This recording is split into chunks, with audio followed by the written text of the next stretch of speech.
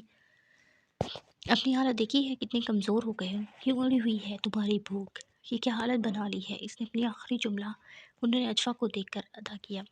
وہ اٹھ گیا تھا۔ پھر اس نے نوٹ کیا وہ دن بدن کمزور ہوتا جا رہا تھا۔ کھانا برائے نام کھاتا تھا، اکثر نہ بھی کھاتا۔ رات کو حذیفہ سے فون پر بات کرتے ہوئے کہہ رہا تھا، اگر اس کی نفرت میری موت سے ختم ہو سکتی ہے تو پھر ٹھیک ہے، میں مر جاتا ہوں۔ نہ جینا اچھا لگ رہا ہے نہ کھانا۔ وہ کہتی ہے میری آواز اسے سخت بری لگتی ہے، تو پھر میں جی کر کیا کروں گا؟ اس سے بہتر ہے کہ میں مر جاؤں۔ بہت دلگیر سا وہ اپنے دل کی ہر بات شیئر کر رہا تھا۔ اسے آتا دیکھ کر وہ موبائل آف کر کے باہر چلا گیا تھا۔ وہ دفتر سے آیا تو فاخرہ کو دیکھ کر اس کے ماتھے پر ناگوار شکنیں آئی۔ یہ کیوں آئی ہے؟ میں اس کے پیچھے کچن میں آیا، میں ابھی اسے گھر سے نکالتا ہوں۔ وہ بھرم ہوا تھا۔ تم اسے کچھ نہیں کہو گے؟ میں اسے کچھ نہ کہوں اور یہ میرا گھر تباہ کر دے، میں ایک منٹ بھی اسے برداشت نہیں کر سکتا۔ وہ سخت اشتعال میں تھا۔ تم اسے کچھ نہیں کہو گے؟ ایک ایک لفظ پر زور دیتی وہ اسے روک رہی تھی۔ تو ٹھیک ہے، میں یہاں سے چلا جاتا ہوں۔ وہ رکا نہیں تھا۔ وہ ٹرے میں چائے اور اسنیکس رکھ کر ڈرائنگ روم میں چلی آئی۔ مجھے دیکھ کر اس کی تیوری چڑھ گئی تھی۔ ناراض ہو رہا وہ کہا۔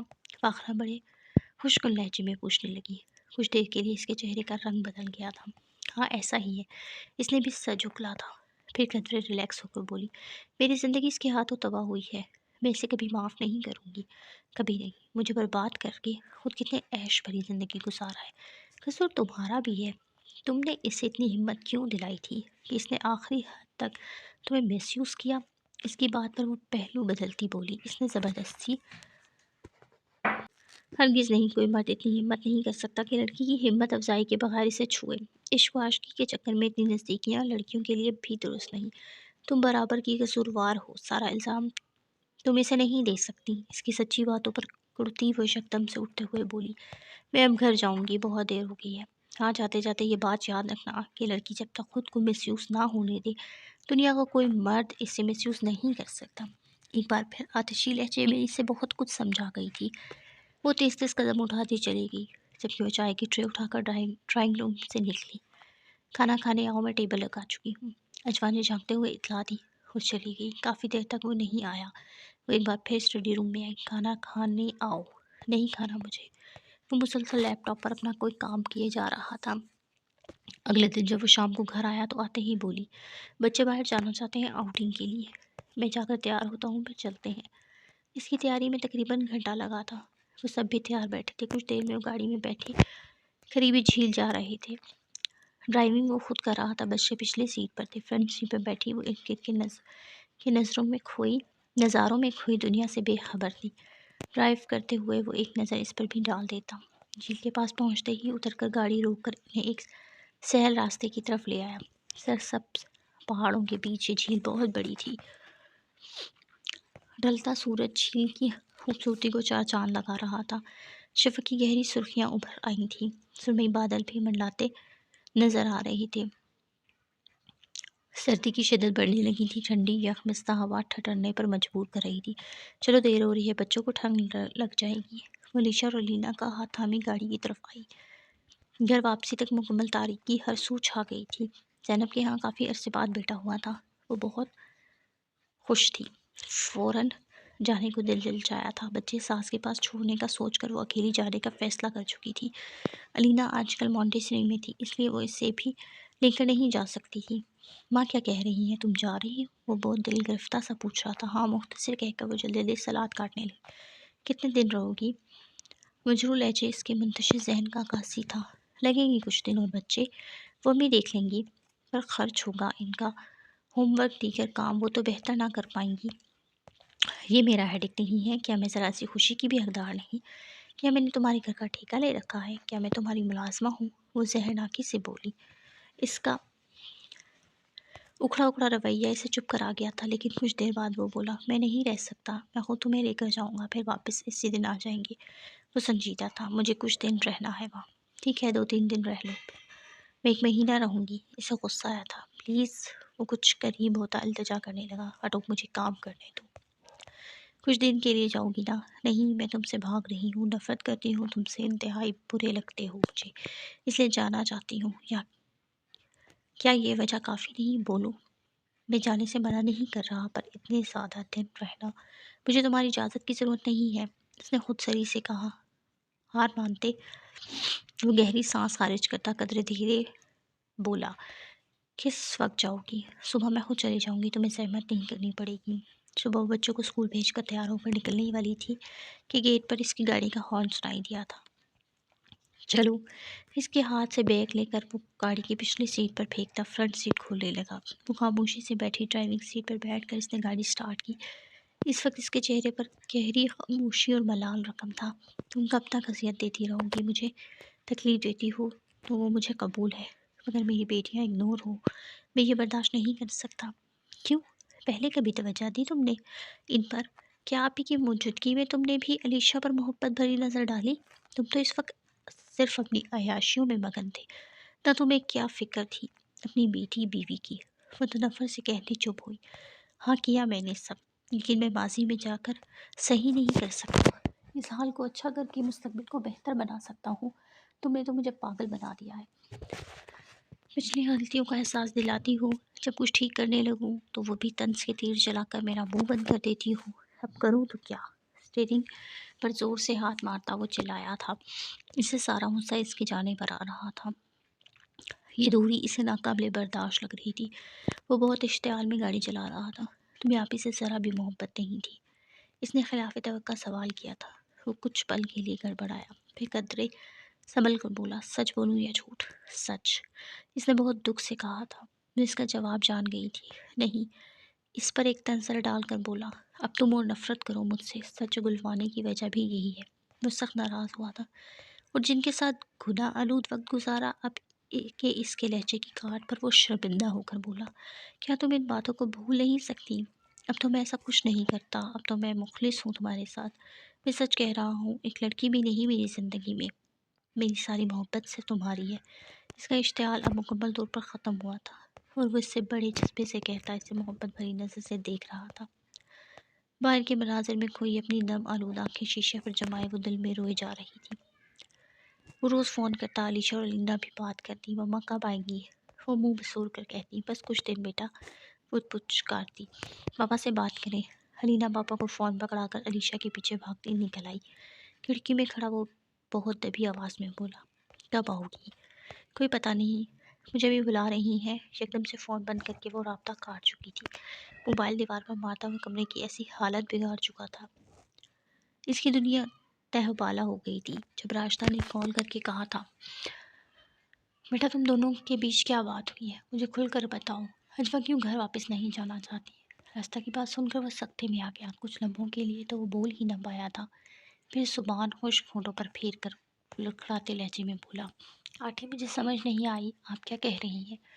وہ سمجھتے ہوئے بھی سمجھنا نہیں چاہتا تھا۔ بیٹا وہ واپس گھر نہیں آنا چاہتی، میرے لاکھ سمجھانے پر بھی روتی رہتی ہے اور جانے سے انکار کر رہی ہے۔ کیا مسئلہ ہے، بتاؤ مجھے۔ کچھ نہیں آنٹی، میں سچ کہہ رہا ہوں، ہمیں کوئی لڑائی نہیں ہوئی، میں سمجھ نہیں پا رہا یہ کیوں ایسا کر رہی ہے۔ کچھ سوچ کر وہ بولا، آنٹی میری بات کرا دیں اس سے پلیز۔ وہ بہت آزردہ ہوا تھا۔ کچھ لمحوں بعد اس کی آواز ابھری تھی، کہو کیا کہنا ہے؟ یہ تم کیا تماشا لگ کرنے لگی ہو؟ تم کیوں میری جان لینے پر تلی ہو؟ کیا بگاڑا ہے میں نے تمہارا؟ خدا کے لیے واپس آ جاؤ۔ وہ رونے لگا، نہیں آ سکتی، میں مر جاؤں گا، کیا کروں تمہارے لیے جو تمہیں خوش کر کے، بولو کیا کروں تمہارے لیے؟ اگر تم واپس نہیں آئی تو میں کچھ بھی کر جاؤں گا، بچوں کو زہر تک دے کے مار دوں گا اور پھر خود زہر کھا کر مر جاؤں گا۔ سنا تم نے؟ وہ چلایا، کال کاٹ کر وہ شدت سے روتا اپنی محبت کی عادت ذلیل خوار ہونے لگا تھا۔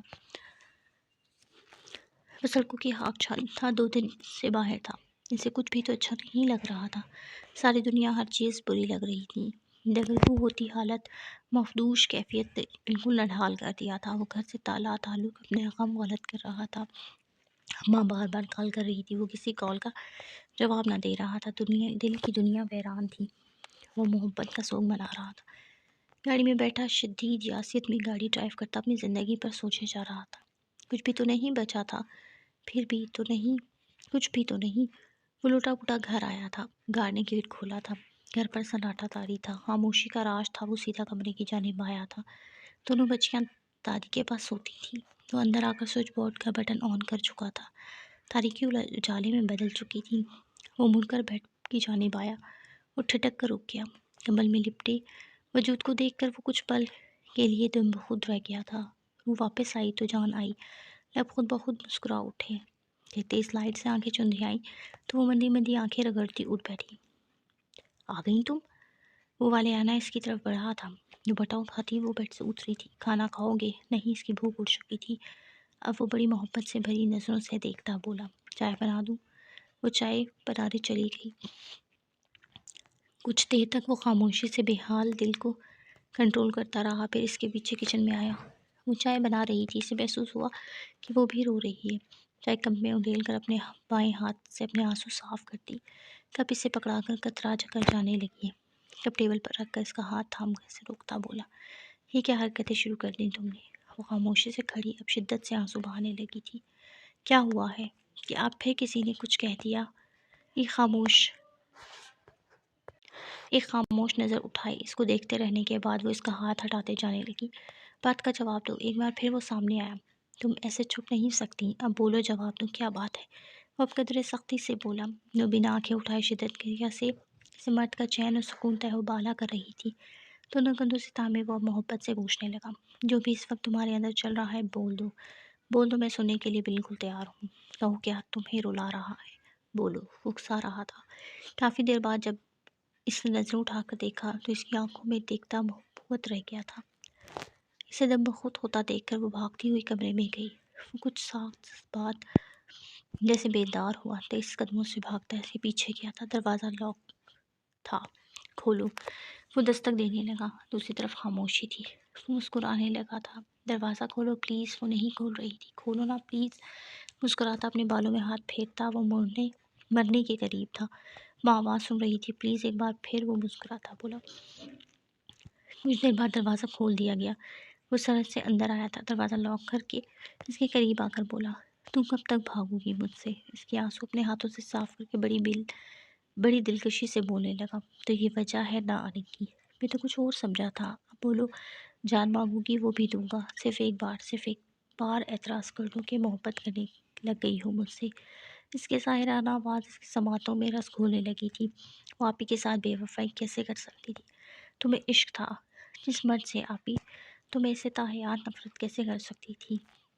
کیوں مجھے تم سے عشق تھا، جس چیز کو تم پسند کرتی تھی میں اس سے کیسے نفرت کر سکتی تھی؟ یہ خوف تو مجھے نہ آنے پر مجبور کر رہا تھا، صرف اور صرف تمہاری بیٹیوں کی خاطر ہار مان لی میں نے، ورنہ تو میں تمہارے ساتھ بے وفائی بھی نہ کرتی۔ یہ دل ہی دل میں عجیب و غریب تعویلیں دے رہی تھی۔ ایک بار صرف کہو، ایک بار کہ تم محبت کرتی ہو۔ اس کی گمبھیر اور دلکش آواز نے اسے ایک بار پھر سے جگانے کی کوشش کی تھی۔ اس کی خاموشی پر وہ مسکراتا بولا، اوکے، میں تو کر سکتا ہوں نا محبت؟ وہ مجسم سوال بنا کھڑا تھا، پھر دھیرے دھیرے اس کے ہاتھ اس کے گرد حصار باندھنے لگے تھے۔ اس کے وجود میں کوئی جنبش نہیں ہوئی تھی، پھر یہ حصار کچھ اور مضبوط ہوا تھا۔ اس کے وجود میں برقی روح دوڑ گئی تھی۔ ایک پاک عورت کا وجود اس مرد کے لیے وجود کو کسی انچھوئے احساس سے دوچار کر رہا تھا۔ اس کے کسی عمل میں مزاحمت نہیں تھی، اس کی ہمت بڑھی اور وہ اسے دیوانہ وار اپنی محبت کا احساس دلانے لگا تھا۔ وہ عورت مضبوط تھی۔ اس مرد کو چاروں جانیں چت کر دینے کے بعد اسے اپنا آپ سونپ گئی تھی۔ مصنفہ نادیہ امین۔ ختم شد۔ اس کے ساتھ ہی اجازت چاہوں گی، دعاؤں میں یاد رکھیے گا۔ ماہ نور علی کو۔ اللہ حافظ۔